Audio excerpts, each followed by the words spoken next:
Buddy, how's it going? Good morning. Um, I'm gonna start making some videos about my past experiences and my addiction and my time in prison. Most people know, but probably half of my Facebook friends do not know that I spent about almost 4 years in prison. Alright, I'm gonna start right from the beginning. There's no way I'll be able to get it done in one video. You know what I'm saying? So, let's jump into this motherfucker. Alright,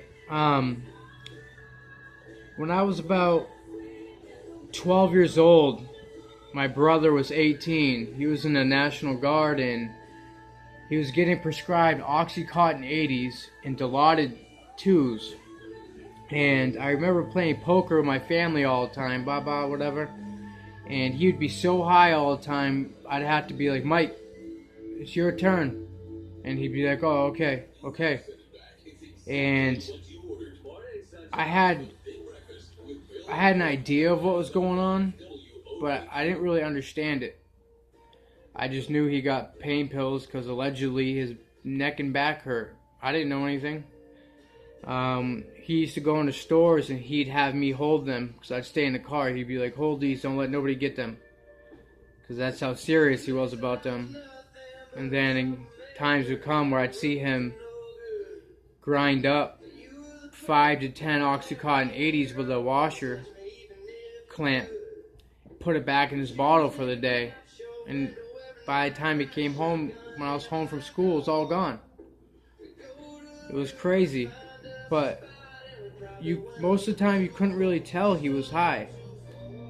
He was happy, and that's the thing, guys. Every addict comes in a different form. Just because they're a drug addict doesn't mean that they're homeless, living under a bridge, freaking shooting puddle water in their tanks, you know what I mean? He was DJing, he was in the National Guard, he was going to the tech for criminal justice, he wanted to be a state trooper, he had all these amazing things going for him, and when I went to go hit 8th grade, my brother got a full-blown Oxycontin 80 addiction. Would do anything for them. His doctor cut him off because of dirty urines. And he ended up committing a deadly assault for over 100-something Oxy 80s. And when that happened, I was in juvie. I went to Eckerd Youth Alternative, which is up in Colbrook. They're shut down now, and I don't know why, but I was there for 13 months, and tell you what, that was one of the hardest times of my life. They told me I'd be there for 3 months, and then when the 3-month mark hit, they said, oh no, you could be here till you're 18. I don't know who told you that, but we have to feel like you've really changed before we recommend you leaving anywhere. So when I found that out, I just did whatever I wanted, just being a brat, being a little punk, just not listening to staff. I didn't give a fuck, you know what I mean? Excuse my language. Eventually, which you guys are probably gonna laugh at this one, my older sister Trisha sent me the Twilight series. Yeah, Twilight, New Moon, Breaking Dawn. Oh, what's the other one? I can't remember the other one. Somebody comment, because I know you know.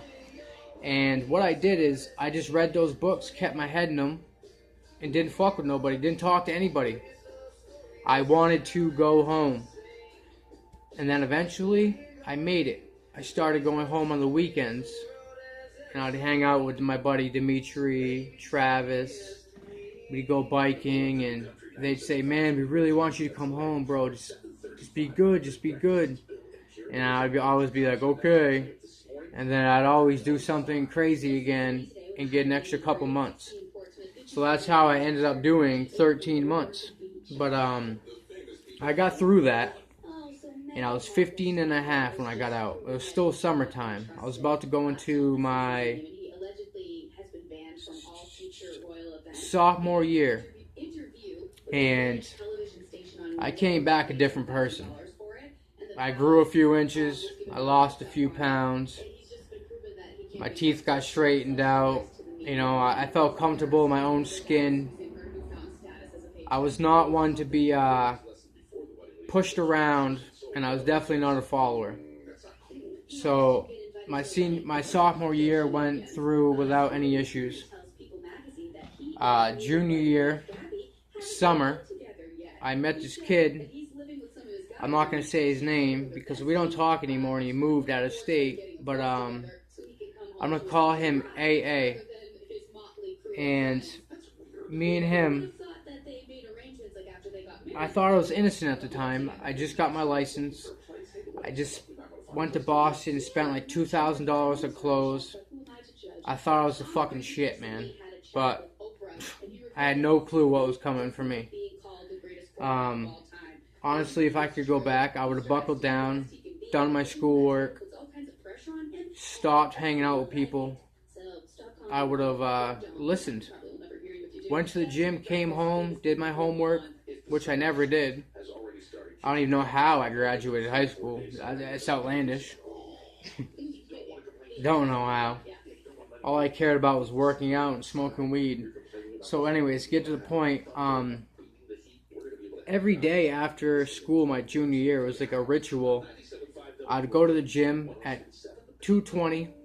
I'd get out around anywhere from 3:45 to 4:30, depending on the day. I'd have my protein shake with me, and my meal would already be ready at home because dinner was already cooked. So I'd go home real quick, eat, shower, change, jump in the car, and go pick up all three of my friends, SW, AA, and TH. And we drive around. I cannot believe I've never gotten pulled over. I'm very lucky in that aspect, I'll tell you that. Because I could have had about 100 DUIs, allegedly. I used to stop at Muntz's, Middle Earth, 16 years old, with a beard. They'd sell me blunt wraps, whatever. They didn't know. I looked older. We'd hit the road. We'd either go to Milan, or we'd go to North Road, or we'd cut into Maine. Most of the time it was North Road. We'd roll 4, 5 blunts for the night. We'd all pitch in, you know, and we just bump music. Sometimes we'd pick up some girls, sometimes we wouldn't.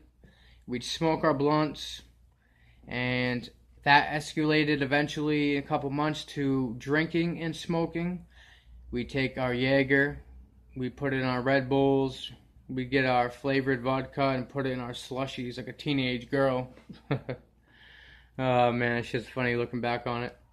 And I used to drive so fucking messed up, man. I don't know how. I didn't hurt anybody, and I thank God for that. I used to drive to Attitash almost every single day during the wintertime just to go in the hot tub with my friends. And to hit, what was it, Taco Bell in North Conway? Oh, man. Petty. What if something crazy would have happened? What would my family would have thought?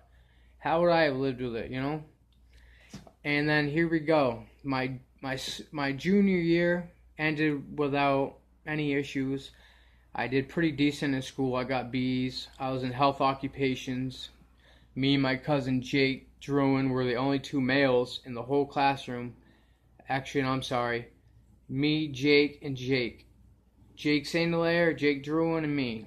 And the rest were all females. And I was young then. I wasn't fully confident. I was taking a lot of supplements that kind of messed with me. I didn't fully grow into my skin, my confidence per se, you know.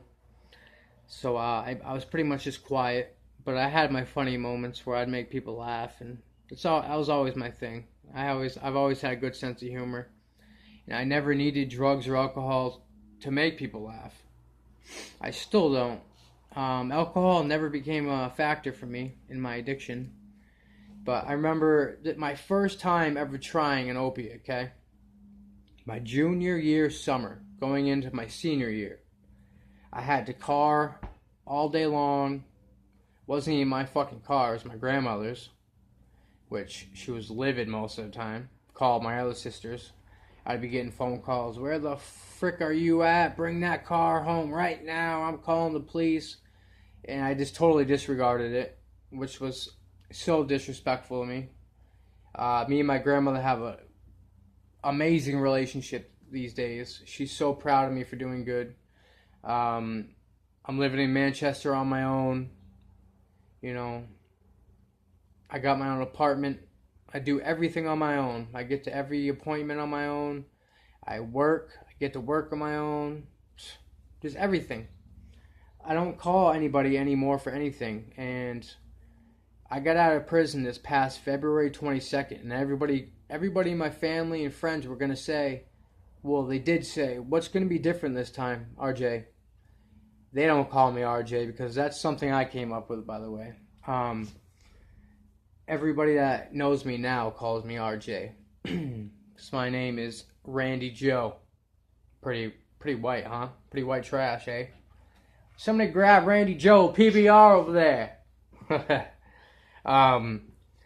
So no, my junior year, I remember going to my weed dealer's house to cop a freaking gram of bud, whatever, blah, blah, blah, blah. And I had a friend from Gorham. I'm not going to say names. But I absolutely despise pills. At that time, I was working out. I was pretty big. I was about 175, 80 pounds, lean, working out 6 days a week for about 2 years at that point. If anybody offered me a pill, I'd get pretty angry, and they better get away from me pretty quick because of what happened to my brother. And then I started smoking all that weed and drinking all that liquor, and man, it tainted my thinking. People say weed is not a gateway drug or alcohol is not a gateway drug, whatever. Right now, I don't do anything. I don't even drink. I don't do nothing. I don't smoke. I had a urine test for my PO yesterday, passed it, boom. I'm still in IOP to this day. For 4 months, I've been going to IOP at the Farnham Center Monday, Wednesday, and Friday for 3 hours a day. It's like counseling for drug addicts, and I can't tell you if it's what's worked for me, but I'll do whatever it takes to stay sober. Who wouldn't? If you want to be sober, you'll do whatever it takes, right? And it took me a long time to get that. It really did. So, my first time doing a pill, I was at my dealer's house with my buddy, who I consider one of my best friends, when really he brought me down hard. Yes, it's my own choice to do things, but he was very manipulative and persuasive. We'll just leave it at that. And pretty much, he busted up a perk 30. And he said, hey man, you never do these with me. Come on, bro. It's my birthday. Come on, just do it. And I was like, bro, I don't want to do that. And he's like, dude, Randy, bro, come on. It's my fucking birthday, dude. You really? We're about to go to the Old Orchard Beach. We're about to have so much fun. We're going to do everything we talked about. Just do this with me. And without thinking, I snorted half of a perk 30. And I didn't know at the time. But that was the end of the beginning for me. About 3-4 days go by. I'm at the gym. I get home. I think at this time I'm living with my older sister. I started hitting people up who I knew had opiates. Whether their parents had them, they had them, or whatever. It don't matter. And I'd say, hey, what's up with that? I'll trade you some bud for some of those Vicodins. or some of those Perk 5s, oxycodone 15s, morphine, whatever it was, I would take it. And I had multiple friends that were taking it with me. And some friends who've never done drugs and are not drug addicts and never will be, I hope, seen me snort pills in front of them for a year or two and never said anything to me. You know, because I was just their friend. They didn't know about it. They didn't know what kind of horrible freaking shit was to come. They didn't know that opiates will take everything from you, from your possessions, your clothes, your material things, your family, until it takes your health. And you'll be lucky if you get out of the other side alive. I'm not kidding. I'm not bullshitting when I say I've overdosed over 20 times. I've been Narcaned like 23 times. And this last time I was Narcaned, about a year ago, I swore to myself, that's it, I'll never do it again. As everybody knows, or most people should know, I lost my dad, brother, and uncle.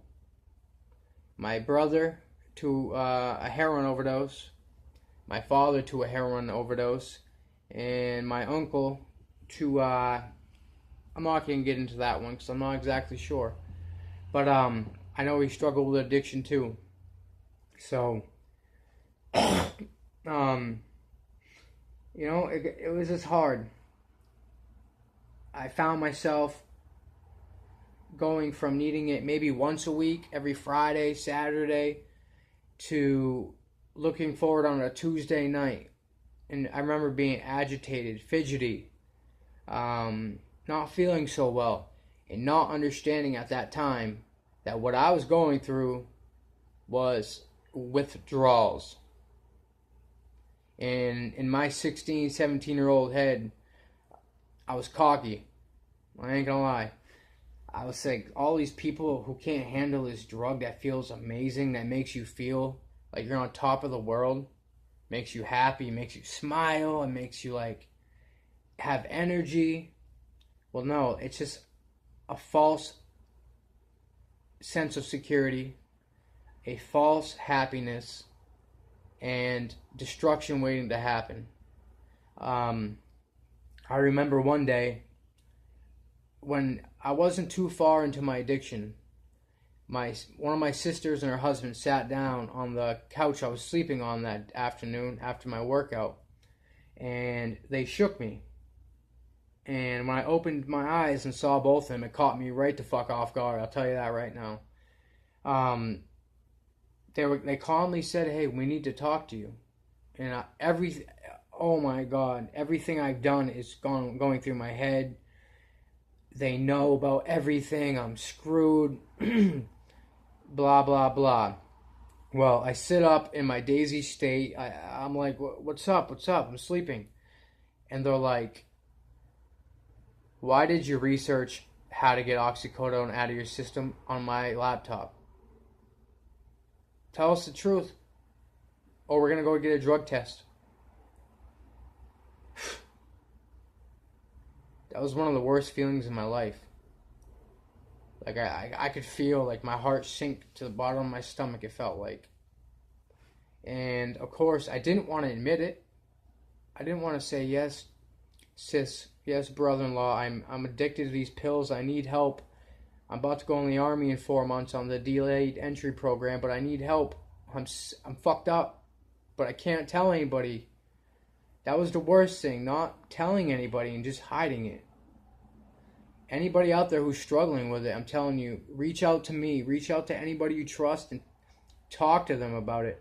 Because once you get the cat out of the bag and you get sober and you go to rehab and detox and you come home and you're looking good again, you gained 30 pounds, you got that confidence back in your voice, you can look people in the eyes, you know what I mean? You can walk into a store and know that you don't have to look down as you're paying for your fucking whatever. your needles, your blunt wraps, whatever it may be, whatever your drug of choice is, your crack pipe, your meth stem, I don't know. So they said, tell us the fucking truth right now. Have you been doing drugs in our house?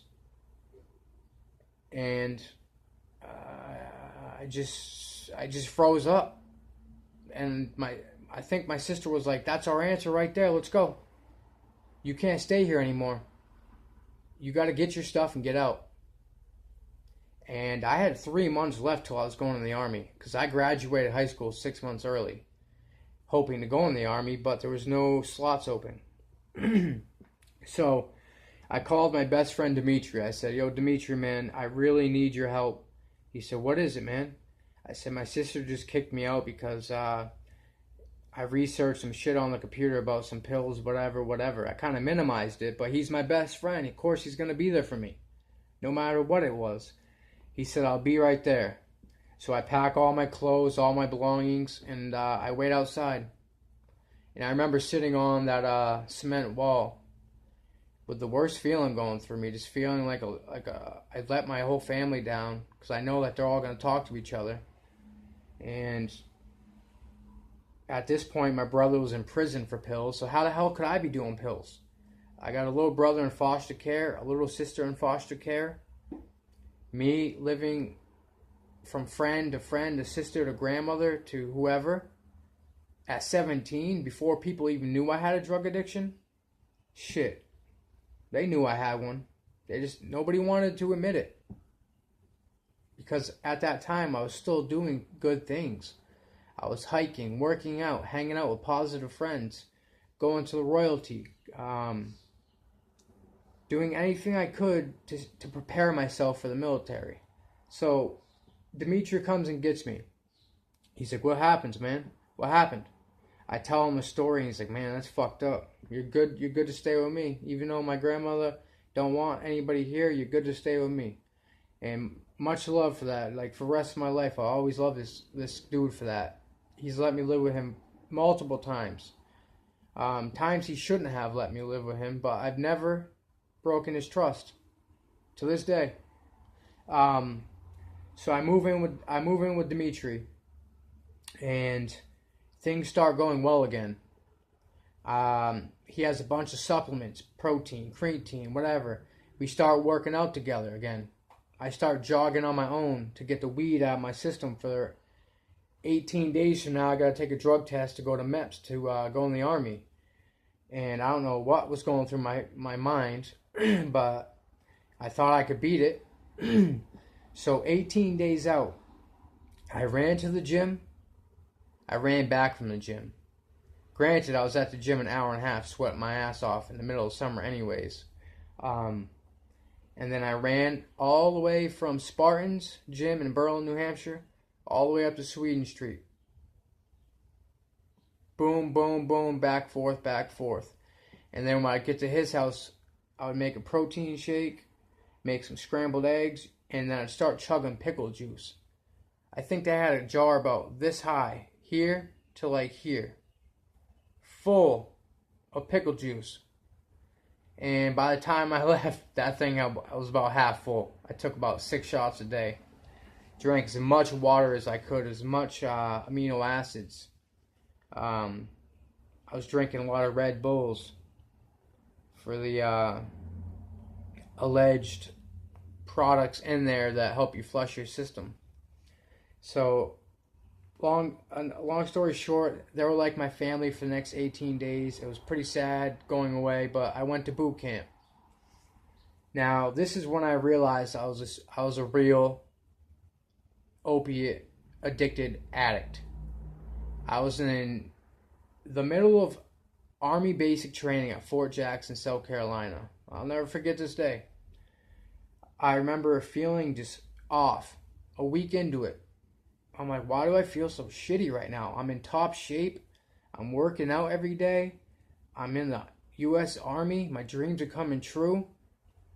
Then I realize I haven't gotten high on pills in a week. Shit. All these thoughts start going through my mind. I should have brought some with me. No, what are you talking about? That's crazy talk. And I'd have these debates in my mind that only somebody who was addicted would have. I debated on writing friends to send me pills in shampoo bottles, etc., etc. I just couldn't do it. Well, come to find out, there's a guy in my platoon who blew his knee out, and he happened to have 90 Dilaudids, and he was right next to me. Druin Sell. His last name was Sell. So his bunk was right near mine, and I struck up a friendship with him before I even knew that. We both were into working out, and we had a 25-pound dumbbell on our sleeping quarters area that we could ask the drill sergeant to use. So I went up to this guy's cell one time, and I said, "What happened to your knee, bro?" And he says, "Dude, I think I tore something, man. I hope I don't have to go home." And I didn't even think about it. It just came out. I was like, "What kind of pain meds did they give you?" All nonchalantly and innocent. He was like, "Hold on." Gets him out. He's like, "Hydromorphone." Yeah, Dilaudids. I got 62 milligram Dilaudids. My fucking eyes must have been bugging out of my head, dude. Craziness. I says, "Listen, bro. How much do you want? First of all, how many will you sell me?" He's like, "Man, I don't really know, but I don't really know if I want to come off any." I was like, "Tell me how many you sell and I'll offer you a price you will not refuse." He's like, "I'll sell you 10 to 15, whatever it was." And I said, "Done deal. I'll give you $80. He says, "You'll give me $80 for these?" I said, "Yeah. The next time we go to the PX, $80 is yours." And he was like, "Okay, man, suit yourself." He gave me these pills, and I made them last about 2 weeks. And then I had no choice but to forget all about it because there was no more to be found, and that was it. I forgot about it for a while. It was in the back of my mind, like I'd get high after I graduated boot camp and AIT. Who the fuck's gonna tell me no? It's my life now. So boot camp goes on. I get to week 5, weapons training, week 6, 7, 8, 9. Next thing you know, we're cleaning our weapons to turn in. Okay? Our family's on their ways for graduation. And all I'm thinking about is getting drunk, smoking a cigarette, eating food, and then I'll report to my next duty station. So, my sister and brother-in-law and kids, the one that accused me of the oxycodone thing, which was true, I was just too scared to admit it, drove all the way from Berlin, New Hampshire to Fort Lee, Virginia for my graduation. Now, that's a long drive with 2 kids, 1-year-old and a 6-month-old. But they did it because they cared about me and they were so proud of me. And I remember when we all came running out of the woods when they threw the smoke grenades and it was like pink, yellow, purple colors. We all came running out screaming, "Ah!" And within seconds, we formed into our platoons. We know exactly where to go. Each person knew where to go. And after the whole ceremony, when they announced, "Find your soldiers," you couldn't move from the parade rest position until your family found you. And there had to have been 5,000 people there. Talk about being nervous, man. I was looking around like, did she show up? Are they here? They gotta be here. "Drill sergeant, can you help me? Help me." I'm just kidding. That didn't happen. But eventually, yes, my sister found me, and there's pictures on my Facebook of that. And my niece and nephew, my niece was only 6 months old at the time, so she did not understand what was going on around her. And then my nephew was happy as all hell to see me. It was an amazing feeling to know that I completed something that was the hardest thing I've ever done in my life. If I could do that, why can't I do anything? It's because I set limitations on myself, right? So we spend the day together. We go to the mall. I buy some clothes.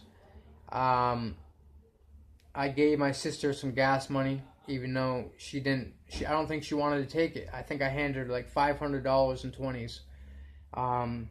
It helped out as much as I could because it's all I could do. She had 2 children. She drove down all that way to come see me. And I was so happy to have any family there, because she's the only person that came. It sucked. It was a proud moment for me in my life. So I get to AIT anyways, and this is where all the bullshit begins.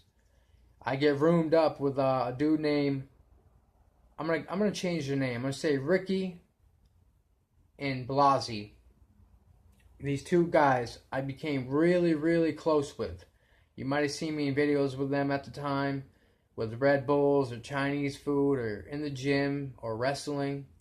When I was in AIT, it seemed as though I was set up for failure.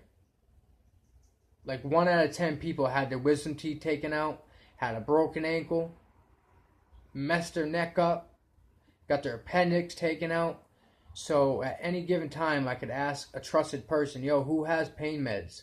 And they'd say, this person in this building. I was in Victor Company. They'd say, go to Uniform Company, which is, at that time, an Article 15. But I didn't give a shit. I just didn't give a shit. An Article 15, that's a $1,500 fine, 60 days restricted to the barracks, and all you do is clean on your free time. But I wasn't thinking about that. I was thinking about getting my pills to fill that void in me that I've never been able to identify. Maybe it's from growing up in foster homes and all this craziness in my childhood. I don't know. I can't identify it. So I was picking up as many of these pills as I could. Vicodin, Tylox, Percocet, Roxycodone, Oxycodone, morphine, sulfate, whatever you could get. Even Adderall, So, come to find out, my roommate was getting Perc 10s and Adderall 20s. And guess what? I bought both of them off him that day for $200. He said, you'll give me $200 for both of these scripts right now.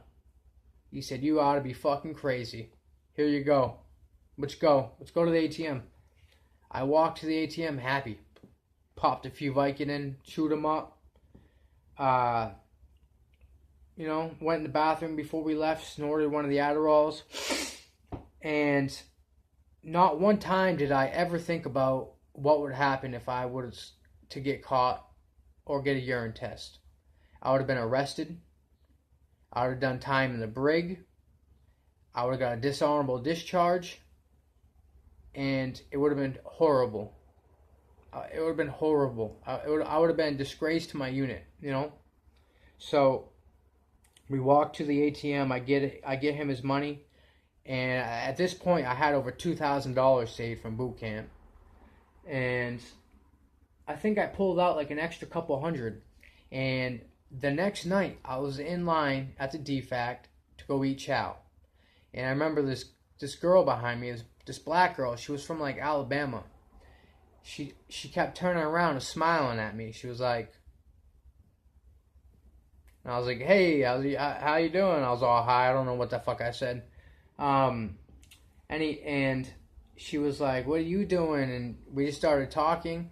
And I was like, why are you on crutches? And she was like, I got my appendix taken out. And I was like, oh, really? And me being a smooth talker, and her, I picked up on the cue that she liked me or she thought I was cute, whatever it was. I said, really? I got hurt today in PT. What do you got? She says, they gave me oxycodone, 15 milligrams. I only got like 40 something left, but you can have them. I said, I can have them? I says, no, here's $20. Take $20 for them. And she says, no, I don't even know what these are. They don't mean anything to me, and they just make me tired. Have them. So, at this point, I was getting high every single day. Nobody knew. I was never late for my assignments. I was never late for PT. My room was immaculate, of course, Adderall.